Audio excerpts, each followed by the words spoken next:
Vous écoutez Radio Equinox, la chaîne du peuple.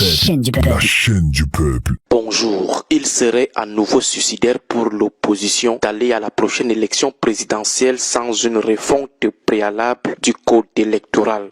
Comme nous l'avons martelé dans notre analyse imagée et imaginée du match canon, le RDPC écoutant l'opposition en l'état, aucun parti ne peut espérer obtenir une victoire devant le RDPC. En d'autres termes, pour espérer une victoire, l'opposition doit exiger une révision du système et du régime électoral.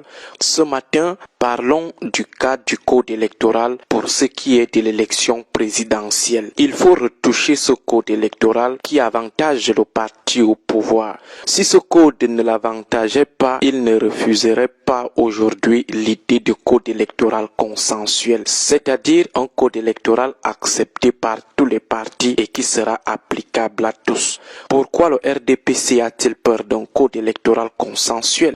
Pourquoi ne veut-il pas un code électoral accepté de tous? Justement, c'est parce qu'il ne veut pas que le jeu soit clair. Pourquoi serait-il réticent à un code consensuel si celui actuel qu'il a taillé à sa mesure ne faisait pas ses affaires? De toutes les façons, l'opposition et les forces du changement doivent s'appuyer sur ce refus, cette réticence de l'ogre du 6 novembre pour comprendre que ce dernier n'est pas de bonne foi, que ce dernier ne veut pas un jeu transparent.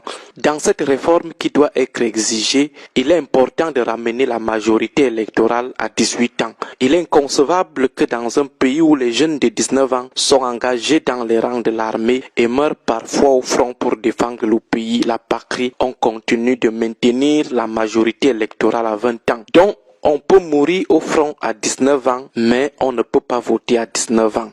On refuse le droit de vote à quelqu'un qui est engagé dans une guerre pour défendre le pays. Aussi, la direction de l'ECAM et le conseil électoral devraient être constitués uniquement des membres des partis politiques. Moitié majorité présidentielle, moitié opposition. Un parti ne pouvant avoir qu'un seul membre, tous ayant des mandats non renouvelables. Il faut également interdire formellement l'usage des moyens de l'État dans les activités des partis politiques. Interdire la diffusion des activités des partis politiques sur la chaîne nationale, y compris les campagnes électorales. Instaurer un bulletin unique, donner une valeur juridique aux procès-verbaux des commissions électorales, créer une plateforme numérique nationale publique où chaque bureau de vote publie immédiatement ses résultats provisoires quelques minutes après les dépouillements. Instaurer la publication des résultats provisoires par région le soir même de l'élection.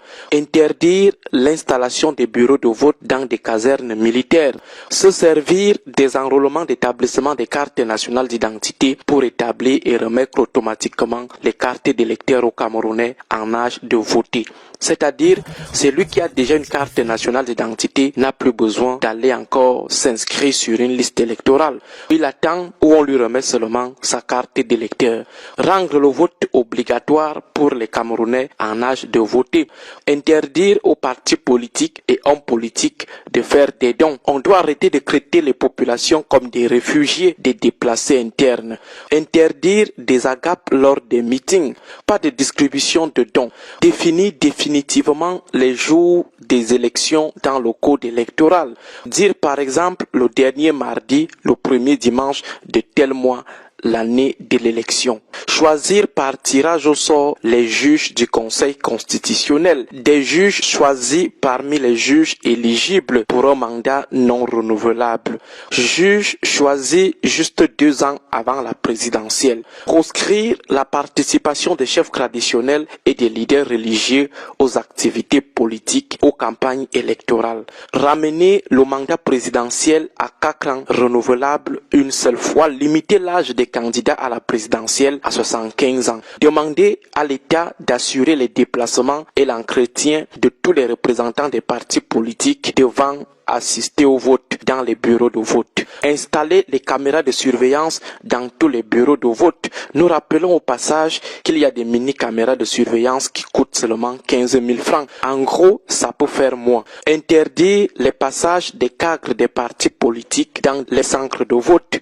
Voilà de manière ramassée quelques réformes que l'opposition devrait par exemple exiger avant toute participation à une autre élection présidentielle. La dernière initiative dans ce sens a malheureusement disparu des radars. Depuis l'interdiction de la cérémonie de présentation des amendements de la coalition des partis d'opposition, on n'en a plus parlé. C'est comme si les membres de cette coalition, surtout les députés de cette coalition, veulent nous faire croire que les sous-préfets ont eu raison d'eux, qu'ils ont été intimidés et ne pouvaient pas vraiment tenir tête aux interdictions fallacieuses des sous-préfets. De toutes les façons, nous continuons de postuler que la refonte préalable du code électoral devrait constituer une exigence intransigeante de l'opposition avant toute participation aux prochaines présidentielles. Bon début de semaine à vous tous. Je confirme ce que beaucoup d'entre vous ont entendu. Radio Equinox, première sur l'info.